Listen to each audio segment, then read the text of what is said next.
A continuación, Ciudad Cívica.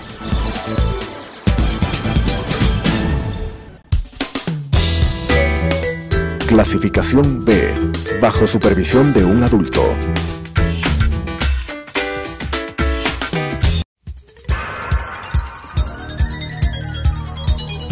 Las opiniones vertidas en este espacio por la producción y dirección del programa son de exclusiva responsabilidad de sus autores y de quienes intervienen en ellos.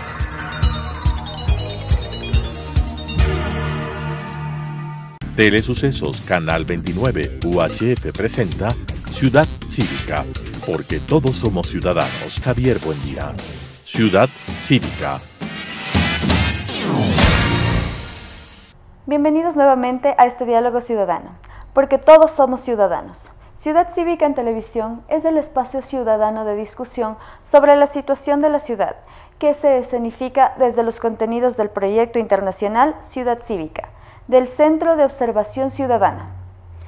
Quito se encuentra en un estado inminente de crisis urbana por causa de la ausencia de liderazgo en su principal autoridad y la ineficacia en materia de gobernabilidad del municipio de la ciudad. Las consecuencias de esta crisis se hacen evidentes en la destrucción del sentido de pertenencia y de convivencia armónica por parte de la ciudadanía de Quito.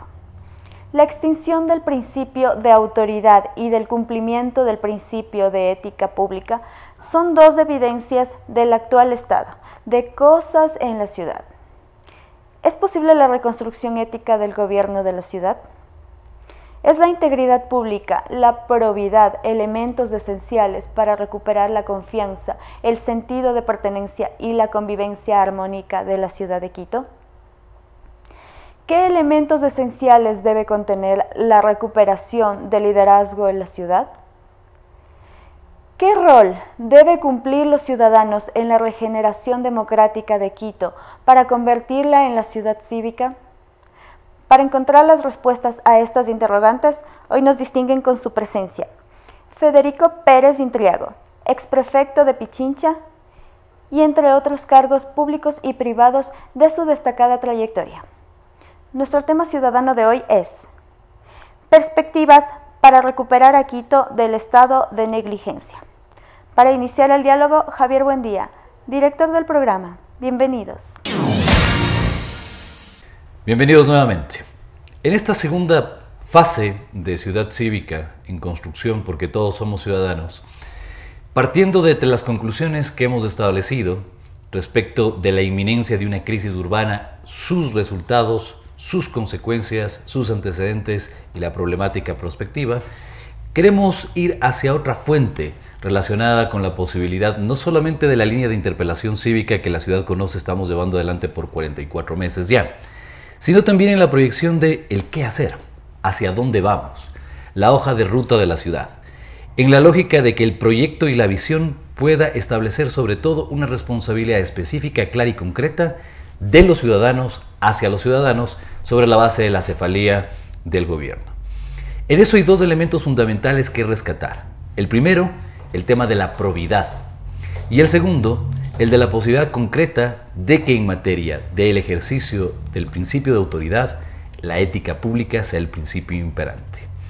En ese orden de ideas, hoy, como han escuchado, nos honra con su presencia el exprefecto de la provincia de Pichincha, con destacada trayectoria tanto en el ámbito público como privado, Federico Pérez Intriago, con quien iniciamos este diálogo, este grato diálogo, mencionándole, efectivamente, hubo un momento, no solamente desde la planificación y en la lógica urbana, en que perdimos la hoja de ruta y la visión y la continuidad sistémica y los procesos en Quito, en la ciudad, sino también un momento histórico en el que el sentido de pertenencia y la posibilidad de construcción de convivencia armónica se fue perdiendo desde nuestro punto de vista porque a Quito le faltó liderazgo.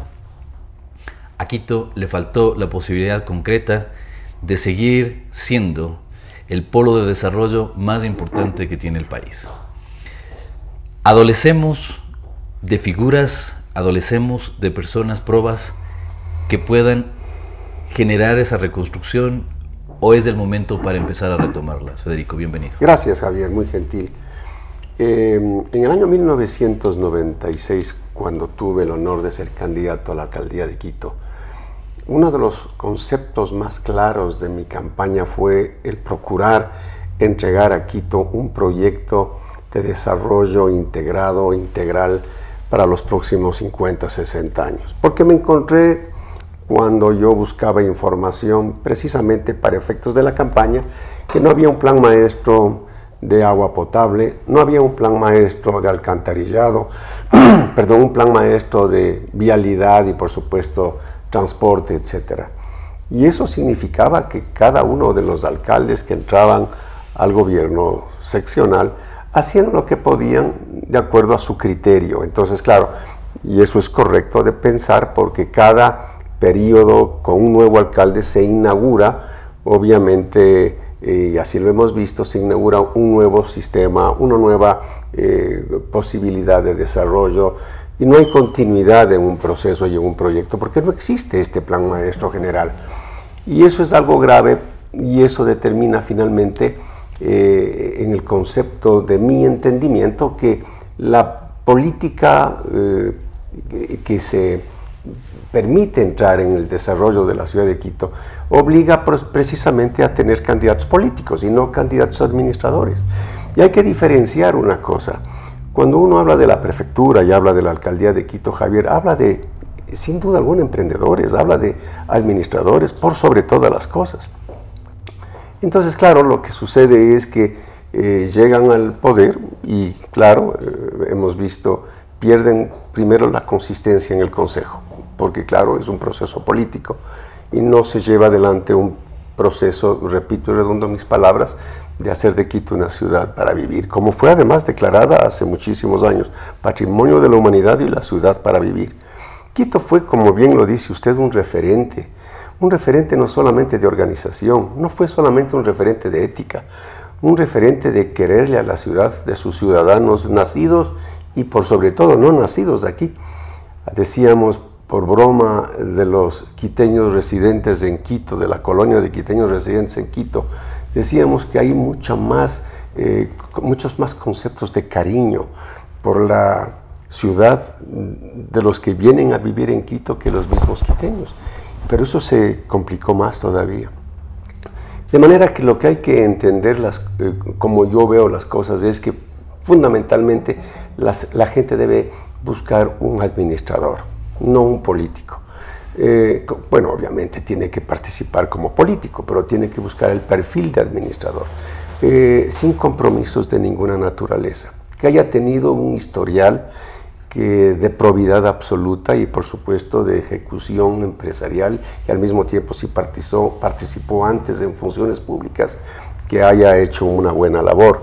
Debe buscar características y perfiles de liderazgo absoluto, porque la gente no necesita solamente, Javier, de acuerdo a mi entendimiento, que le hagan la calle empedrada o en lugares muy remotos, o le pongan el adoquín, o le pavimenten, o le den el agua potable, o le pongan el puente, o le den la electricidad, que son fundamentales obviamente y que hay que hacerlo. Eso no es un tema de discusión, pero también busca signos que determinen un comportamiento de defensa a la ciudad, que determinen un comportamiento de guía a la ciudad, que dé signos, por supuesto, de preocupación por la ciudad, que no se esconda ante los problemas, evada responsabilidades y eche la culpa a todo el mundo, sino que salga directamente a las cámaras y diga: siento mucho, me equivoqué, pero voy a enmendar este procedimiento porque no es correcto lo que hice.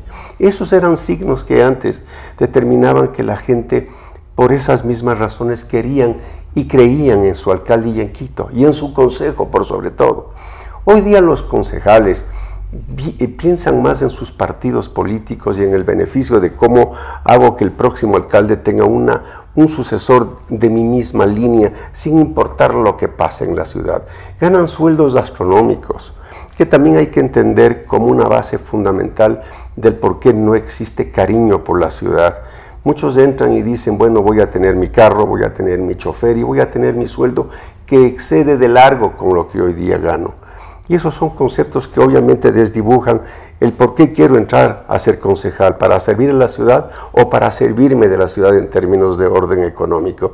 Y así puedo seguir. La reina de Quito gana un honorario. Y todo esto no era así.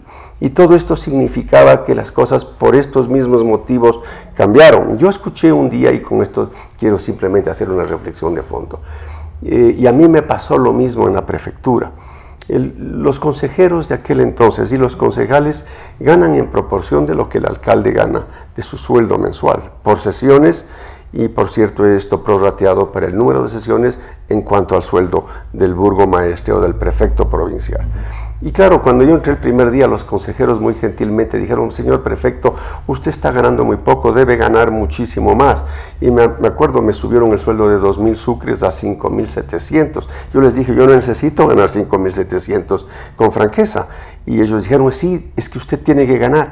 Y yo no me di cuenta cuál era la razón. No era tampoco por simpatía ni por reconocimiento, tal vez a mi formación y a mi deseo de servir a la provincia. Es porque ellos iban a ganar un porcentaje del sueldo que yo iba a percibir. Mientras más yo alto ganaba, mucho más ganaban también ellos. Entonces, me parece que eso es un proceso que también hay que distinguir. Necesitamos que la gente entienda que la votación, para que después no se quejen, también tiene que ir directamente en proporción a los concejales, a los cuales obviamente la ciudad le da una opción y una posibilidad de que la sirva.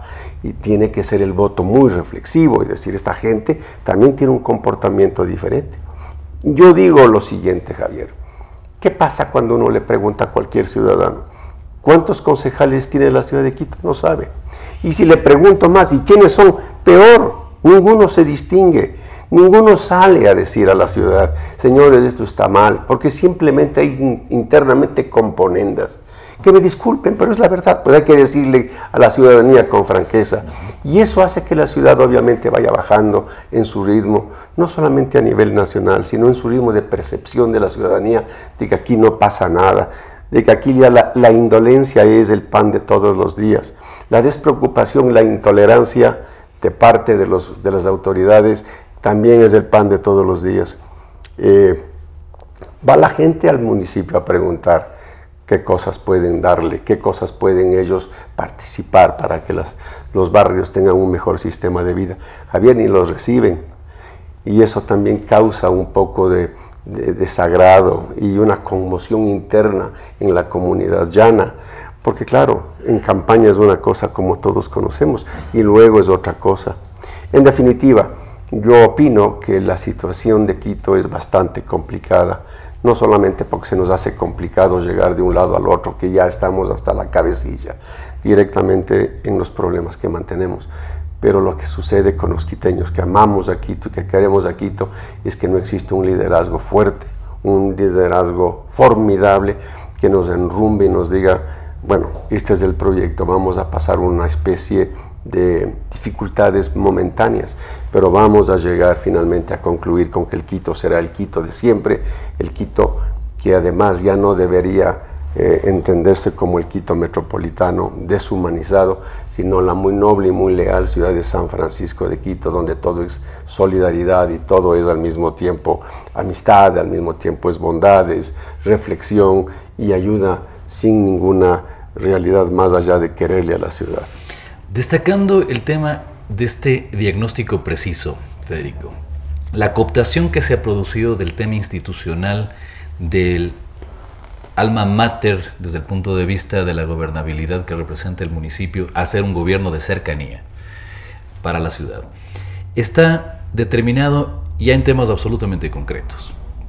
La modelación en el orden de la gestión en estos 10 años estuvo supeditada durante el periodo anterior a los designios de la Secretaría Nacional de Planificación por la cooptación gubernamental.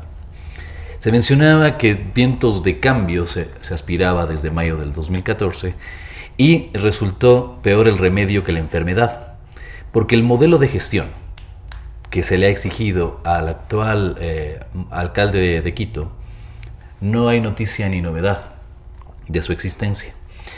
Y una entidad, como hemos denunciado en este espacio, una consultora internacional llevó adelante ya el proceso, entregó sus resultados en el año 2016, abril del 2016, y le costó a la ciudad $2.600.000.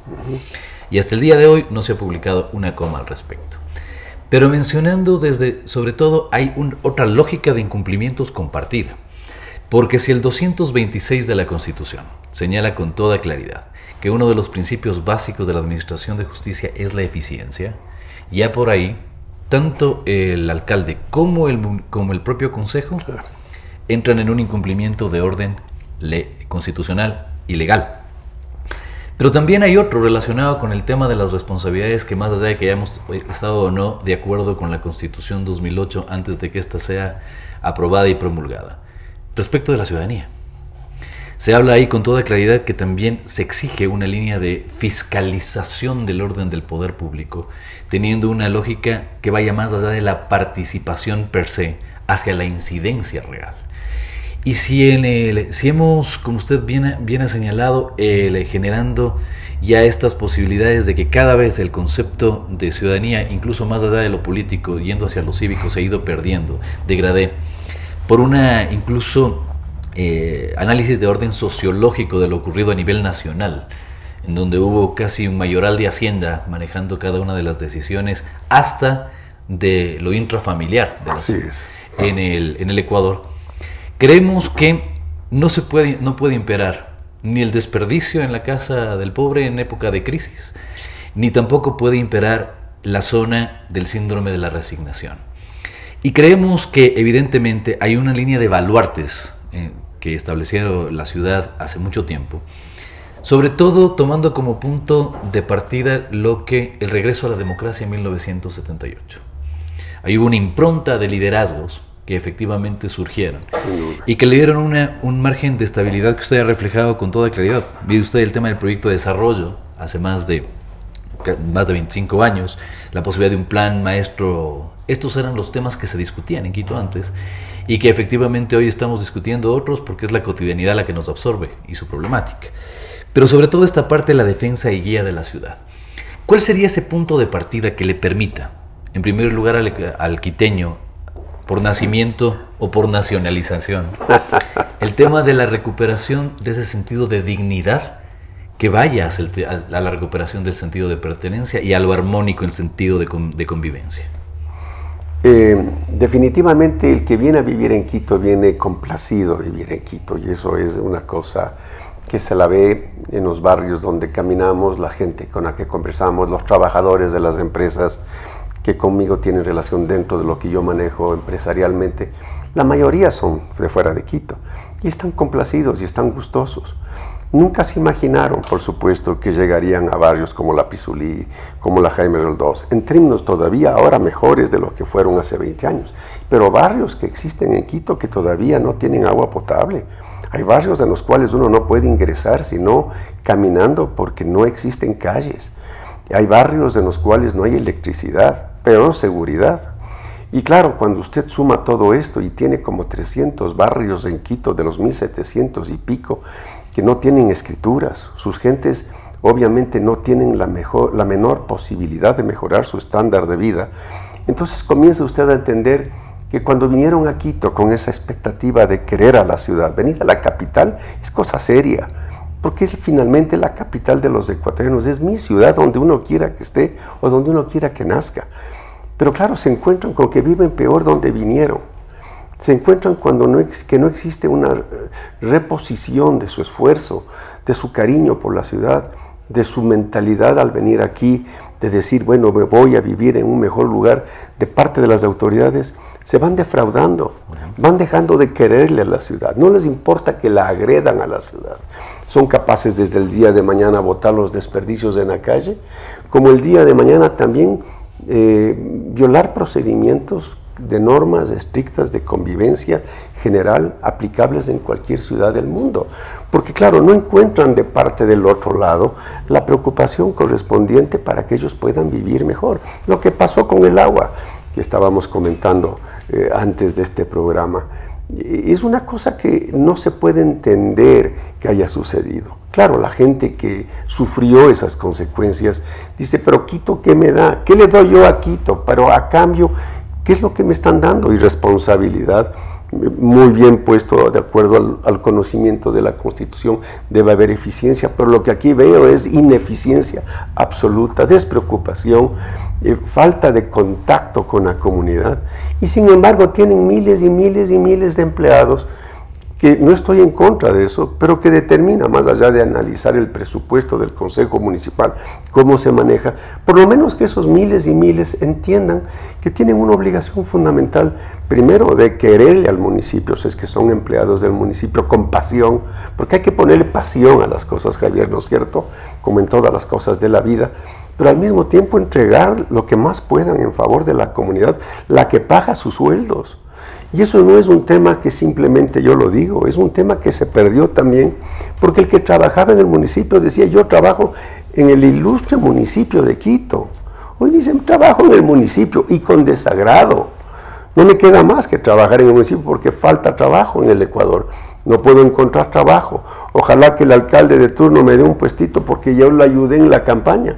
Y claro, esos son temas que hay que terminarlos. Y terminarlos, como ya lo dijimos al inicio de nuestra conversación, mi querido Javier, con primero dignidad. Porque hay que entender que la dignidad es un proceso que cada uno de nosotros tiene en su más íntimo de sus fueros. Y por lo tanto hay que eso reflejar a través del liderazgo, de comportamiento ético, de comportamiento honorable, de no mancillar el gran nombre de la ciudad de Quito a través de cometer errores que obviamente uno no los puede cometer estando como representante de la ciudad, porque toda la gente ve en el alcalde como su representante, ve en el alcalde como su reflejo de lo que uno tiene que ser para efectos de cuidar a su ciudad, de querer a su ciudad, de hacer cosas por su vecino, por su barrio. Pero si el alcalde no hace nada de lo que tiene que hacer en función inclusive de ese reflejo que la ciudadanía reclama, ¿qué le podemos pedir a la ciudadanía?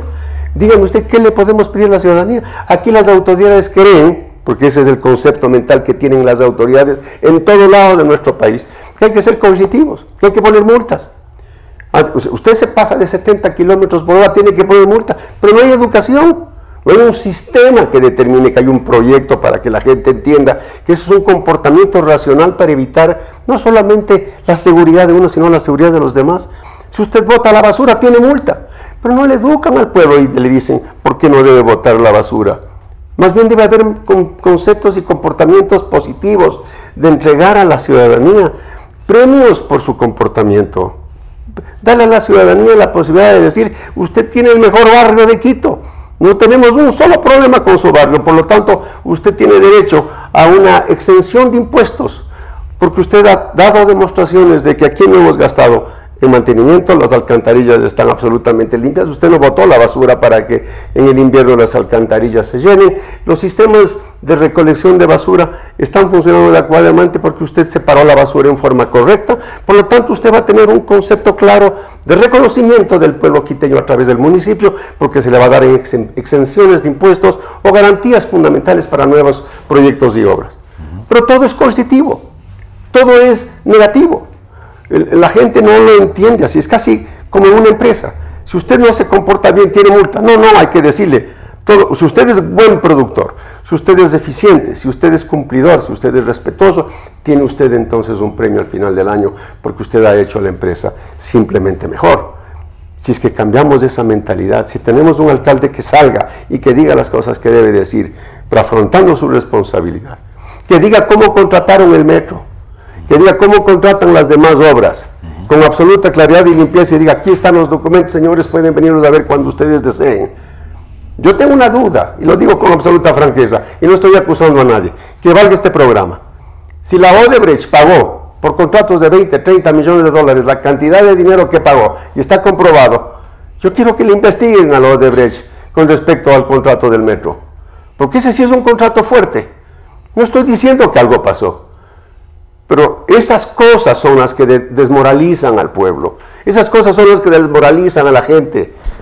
En verdad, más allá de que el metro haya sido o no haya sido oportuno hacerlo bajo tierra, yo creo que era mejor hacerlo sobre tierra. Pero más allá de lo que yo piense, el concepto tiene que ser absolutamente claro. Tiene que ser diáfano. Yo tengo que tener, más allá de entrar a la cuenta del Consejo Municipal o a la página del Consejo Municipal, yo tengo que tener, como soy un ciudadano que paga impuestos, clarísimo todo lo que significa el manejo de las cuentas. Como no los tengo, causa obviamente decepción, causa obviamente duda, causa obviamente de decir esta ciudad no está manejada adecuadamente, tenemos que cambiar ese rumbo. Por lo tanto, yo invoco, mi querido Javier, a través de esta bondad, esta gentileza de su parte de invitarme, que nos unamos todos, que todos pensemos en que no es necesario buscar personas que determinen políticamente algo como para poder creer que la política o el manejo de la ciudad tiene que ir en ese sentido. Hay que buscar el mejor candidato y los mejores candidatos a concejales, Javier, porque Quito no aguanta más. Quito tiene que tener un giro de 180 grados con fuerza, con decisión, con aplomo, con liderazgo, pero al mismo tiempo con sensibilidad humana.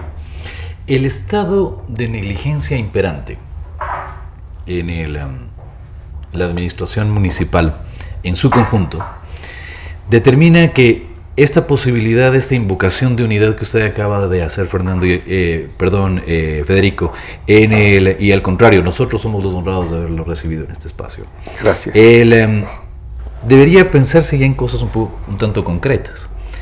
El Centro de Observación Ciudadana, la organización que me honro en presidir ya por cerca de una década, presentó el 8 de septiembre al contralor de la época, hoy prófugo, ¿no? Pero ha tenido también ya el actual subrogante el tiempo necesario también ya para absolver un extenso pedido de auditoría gubernamental en el que se establece con toda claridad no solamente exámenes especiales, sino también razonabilidad financiera, revisión de contratos y etcétera. Si es que el elemento fundamental es la recuperación de la confianza de los ciudadanos en sus autoridades y en su ciudad, para dar un contraste a esto que usted cita con toda pertinencia y certeza, la defraudación que se está produciendo a nivel del valor público, es decir, la confianza de los ciudadanos en sus instituciones y en sus autoridades. Creo que podría materializarse en ya hitos concretos, es decir, más allá de quién hayan sido los solicitantes, exigirle a la Contraloría, más allá de quienes hayan sido los proponentes de una postura de rendición de cuentas concreta, y yo hago mía sus palabras respecto al tema del metro. Nada menos y nada más que en la lógica de la solicitud que hemos hecho, estamos yendo al origen del primer contrato, de los 1.500 millones de dólares en términos de cómo efectivamente se produjeron cada uno de los actos previos al tema de la contratación. Pero sobre todo es inverosímil pensar que en el caso concreto de este tema de el endeudamiento histórico, es decir, de la ciudad, para cubrir el 14% de la demanda actual de viajes en Quito, en 22 kilómetros, sin tener implantado desde el 3 de junio del año 2010, como era la exigencia de la planificación que venía sosteniéndose en la ciudad, el sistema integrado de transporte público, se estableció, incluso consta en las actas del Consejo, que el gerente el año anterior mencionó del proceso de conversaciones informales que llevaron adelante la conclusión, a través luego de un acta, a la renegociación del contrato con 509 millones de dólares adicionales. Es decir, las conversaciones informales, y el Consejo Metropolitano, más allá de alguna voz disonante, aceptó sin noticia ni novedad, recordando incluso que salvando el voto de 2 personas, le dieron la autorización respectiva. ¿Cómo confiamos en una posibilidad de, si efectivamente hoy incluso nos van a pedir hasta por mandato de la ley, el tema de un incremento en términos del impuesto predial, con la cultura aquella que hay, que desde el 1 de enero hay gente todavía en las afueras del municipio listos para pagar su predio? Esa confianza, no solamente desde el principio de legalidad, estableciendo este punto de equilibrio en un marco de una hoja de ruta concreta relacionada para ese punto de partida de la recuperación de la confianza, mi estimado Federico. No estoy de acuerdo con usted, pero hablando de lo mismo, yo participo de un hecho que creo es fundamental. Si solo las autoridades entendieran, más allá de lo diáfano que uno debe proceder, si solo entendieran que el concepto de adjudicación, como en el caso del metro, más otras que son de menor cuantía, tiene que haber un consejo de participación ciudadana abierto y que esté metida en los procesos, como que el alcalde ni siquiera aparezca, como que el consejo inclusive con sus concejales, aunque haya comisiones, aparezcan de refilón o simplemente estén ahí como para dar opiniones, pero que no dependa de ellos la adjudicación, porque eso trae como consecuencia la duda de los ciudadanos por todos los acontecimientos que nuestro país tiene. Yo digo que las cosas marcharían mucho mejor, sería mucho más diáfano, sería mucho más rápido. Déjeme decirle algo que además todos conocemos. Una de las propuestas fue de la compañía Erdoiza Crespo, por 1.900 y pico de millones de dólares, sin reajuste.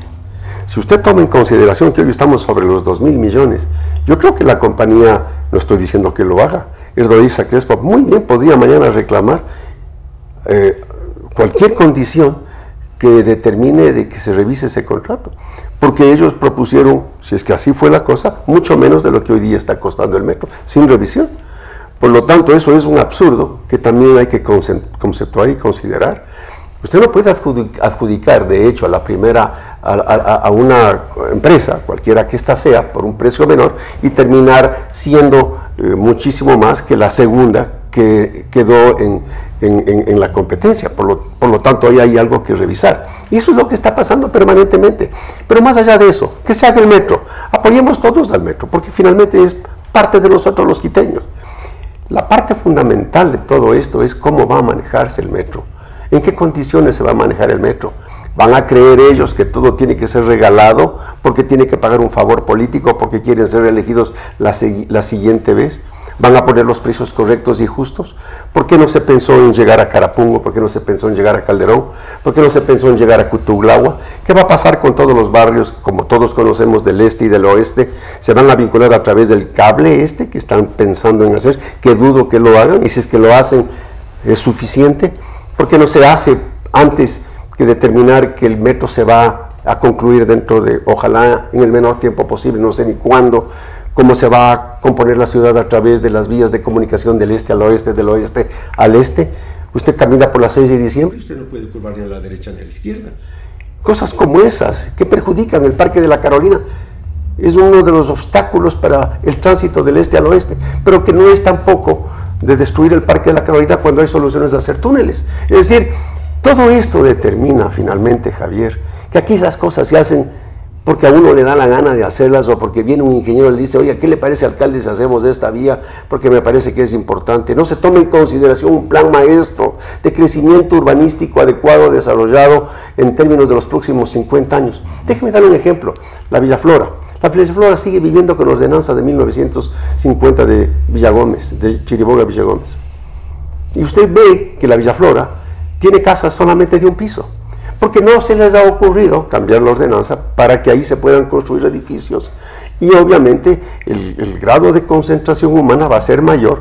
Usted no tiene las extensiones largas que salen de Quito, con lo que cuesta el llevar el agua potable, la electricidad y todos los sistemas y servicios básicos, cuando usted puede condensar todavía mucho más la ciudad y elevarse, como en el caso de la Villa Flora, que tiene ordenanzas de hace 60, 70 años, porque no hay un alcalde que entienda que tiene que entrar en procura de una ciudad mucho más activa, mucho más obviamente concentrada, donde los servicios se abaraten. Solamente conceptos de esta naturaleza que son de sentido común. No hay que ir a Harvard para entender el sentido común de cómo debe manejarse y obviamente entender a la ciudadanía que quiere vivir de mejor manera.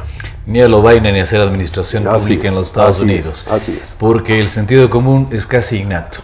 Nos ha honrado hoy en la construcción de Ciudad Cívica, más allá de un programa de televisión, don Federico Pérez Intriago, en la lógica de que a partir de esta impronta surja con toda claridad el tema de la recuperación de la probidad y la ética pública en la ciudad, y un señalamiento claro que la aposta de manera concreta al planteamiento de Federico estamos haciendo en la organización del 20 de enero, en un sector por determinarse del Encuentro Ciudadano por la Dignidad de Quito, que aprovechando este espacio de consulta pueda motivar lo que hoy ha reflejado con toda claridad, dos resultados concretos. El primero, el tema de la unidad, reflejada de salir del síndrome de la resignación y empezar a consolidar este tema que además anotamos ya en el espacio del Comité de Alto Nivel por la Ciudad, al cual le vamos a solicitar se integre a Federico, en la lógica de determinar este espacio de participación cívica concreta, no cooptada. Aquí vamos a estar semana a semana construyendo la ciudad cívica, porque todos somos ciudadanos.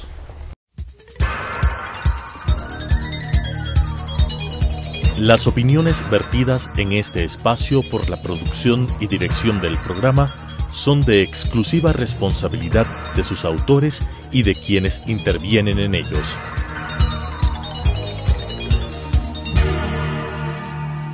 Telesucesos Canal 29 UHF presentó Ciudad Cívica, porque todos somos ciudadanos. Javier Buendía. Ciudad Cívica.